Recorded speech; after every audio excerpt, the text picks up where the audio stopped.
Most people just get through the day. Most people spend the best hours of their best days watching House of Cards. It's a good show, but we live in a world where people are addicted to their devices.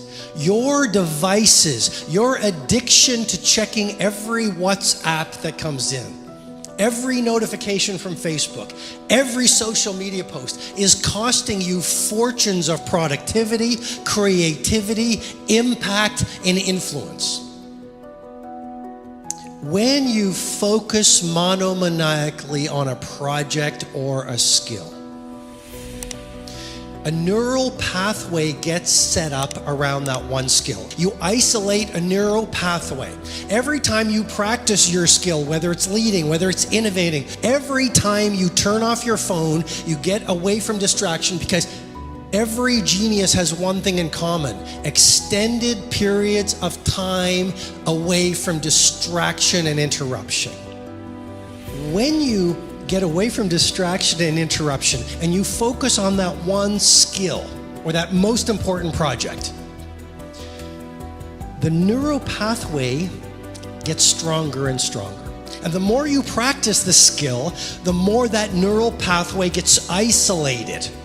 Now, when it gets isolated through deep practice every single day in an undistracted environment, oligodendrocytes get triggered and they release a fatty tissue called myelin.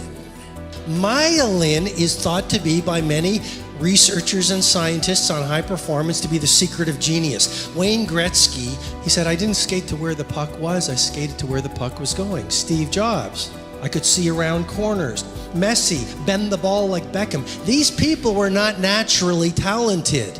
They stripped away distraction. They developed a monomaniacal focus on mastery. They did it over an extended period of time. And what happened? Their brain kicked in to create a pharmacy of mastery that every single one of you in this room has. Anders Ericsson actually says it well. He goes, "You know what? Picasso and Mozart and Messi and Federer, those people are gifted, but you have the gift too." Because the gift of genius is a brain that can adapt through practice and focus. It's called what? Neuroplasticity.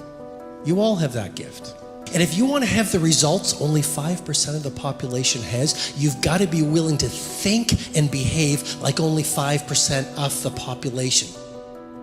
When you get away from distraction, when you start to focus on that one piece of work that you want to take to world class, your neocortex, which is the seat of reasoning, starts to shut down. You see, because you never do your best work from the intellect, you do it from a deeper place. Your neocortex starts to shut down and your brain waves shift from beta to alpha. Every day when you're at work doing distractions, being interrupted, living the daily life, your brain is in beta. But if you look at geniuses, they're operating at alpha waves. Once your brain shifts from beta to alpha, a pharmacy of mastery is created. Cortisol, which is the fear hormone, starts to reduce. A lot of us are in fear every day. We don't even know it. That's why we don't take risks. That's why we don't push the envelope. That's why we don't innovate. That's why we're afraid to be ourselves. Cortisol. When you're away from distraction, cortisol comes down. Dopamine, the inspirational neurotransmitter, is released. And serotonin is released. And a pharmacy of mastery is actually created in your brain when you go into that quiet space to do very focused, concentrated work.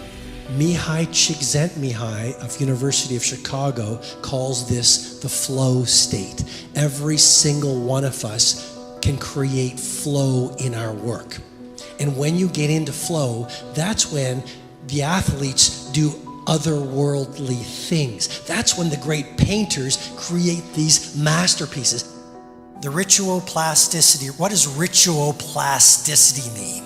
Well, just like there's neuroplasticity, your habits, your routines, and your rituals are plastic. Rituoplasticity. Here's a model that will explain, hopefully, habit installation. Every habit goes through 3 phases. Number 1, destruction. Of course it's going to be hard at first. You're destroying your neural pathway of the old habit and the emotional architecture of that old habit. Every routine or ritual or habit goes through, number 1, destruction. Approximately 20 days. 66 days to install. Look at this, from the starting point to anything you've learned today you want to install as a habit, from 0 to 66 days. At 66 days, you will reach what researchers call automaticity. It'll be easy. You'll get up at 5 a.m. automatically.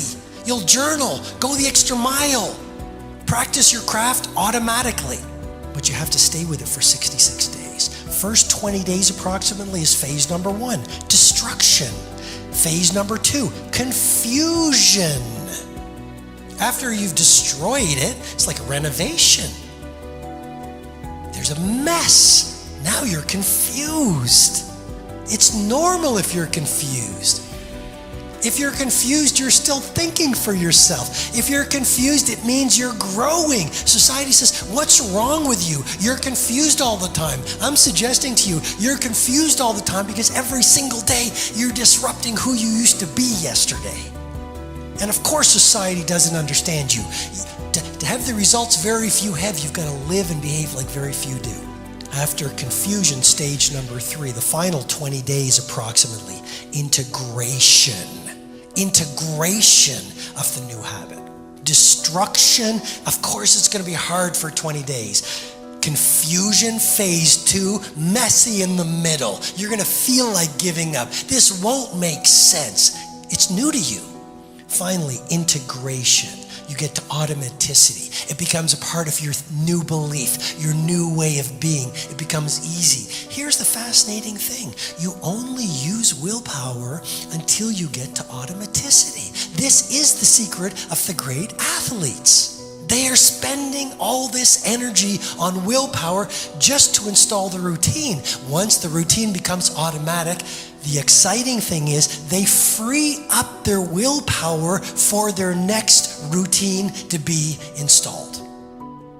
Don't watch the news. Don't populate your life with energy vampires. Turn off your notifications and go dark for a significant period of time. But please install a tight bubble of total focus, at least for 2 or 3 hours every single day. Game changer.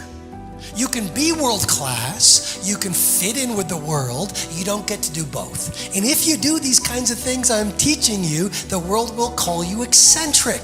This is where you got to develop the interior core where it doesn't matter if people call you crazy. One of the things limiting you from your income, your impact, a world-class life, you care too much about what people think about you. Most people on the planet today are followers. How many people do you know think for themselves? How many people do you know are originals? Most people have not even made the time to think alone. What food do I like? What are my top values? What is real leadership for me? What are my true measures of success? What are the books I like versus the person I follow on the social media? It is rare to see a woman or a man thoughtful, deep, thinking for themselves. Most people don't think for themselves. They're brainwashed. They're hypnotized. They're plugged into the matrix. They're watching all the media, and they're being hypnotized and programmed into a way of living that I believe is heartbreak at the end. We all, according to science, so if you don't want to believe it, that's fine, but according to science, we can do world-class work. According to science, we all have genius within us. But here's the thing I want to challenge you with. We all want genius, we all want to be world-class, we all want to be great leaders, and we all want to live meaningful lives. And yet we're not thinking the thoughts, constructing the rituals, creating the environments that would create a world-class life ingenious level work. How can you get the results of mastery if you're not willing to do what's required for mastery? No idea works unless you will do the work.